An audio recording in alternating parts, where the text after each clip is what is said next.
intro like that, I feel like I'm just supposed to run out and rampantly start fucking people in the eye. 4.5 years now since I've had been in recovery from drugs and alcohol, and thanks very much. Get fucked, too late! Too late!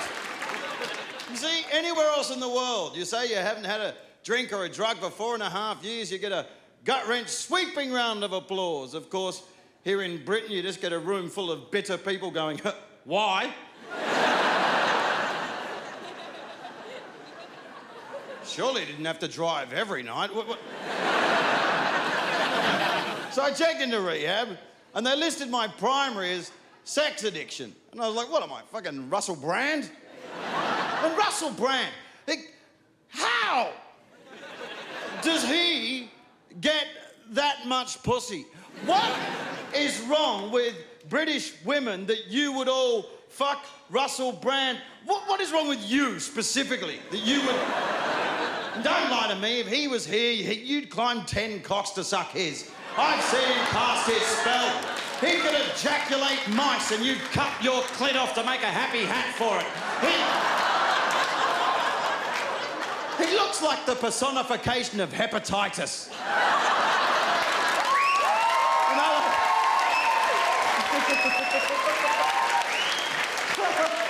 You know, like those adverts for the reading and writing gremlins, and they all go like, you don't know your maths, you don't know how to read.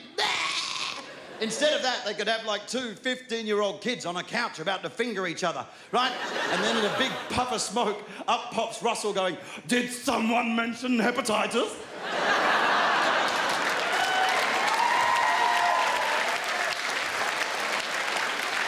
It's okay, I'm merely lampooning.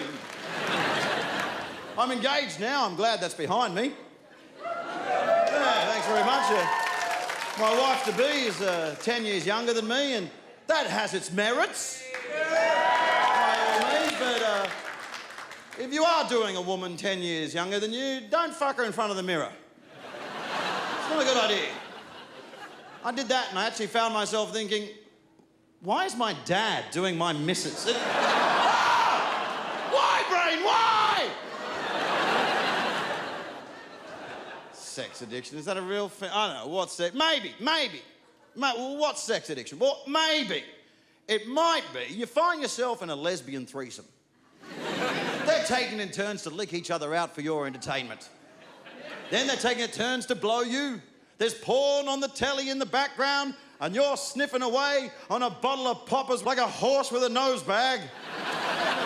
And you find yourself pondering, I'm actually bored. This might be an issue. What's sex addiction? Maybe sex addiction on a night of particularly low self-esteem. Instead of going out and getting beaten up, you think, tonight, I'm going to go out and fuck two of the fattest, ugliest women I can find at once.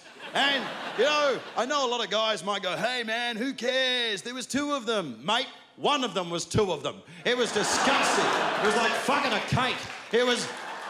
They threw me around like a rag doll. You know those like little ornamental desk pieces that you stick your hand up against, it leaves an imprint of your palm? My face was like that in one of their swinging bingo wings. I went down on one of them and she tasted like... Do you know when you were a kid and you used to get those 9-volt square batteries and stick your tongue on both the terminals? I know! Look, I don't want it to come across as bragging, because guys will brag about their sexual exploits, and I think job done.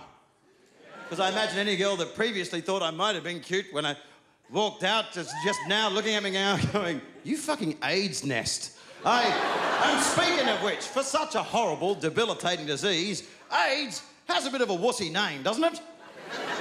AIDS. Sounds handy. Maybe that's why it spread. So I went and sucked off a llama, got myself some AIDS. Oh, you lucky I've got to go and suck a llama off, get me some... Maybe we'd all be better off if AIDS was called something like, oh, look out!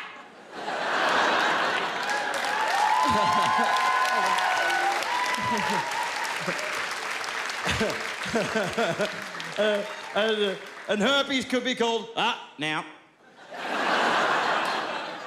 Hey, you've been a lovely crowd. Thanks a lot. I really appreciate that. Thanks. My name's Brendon.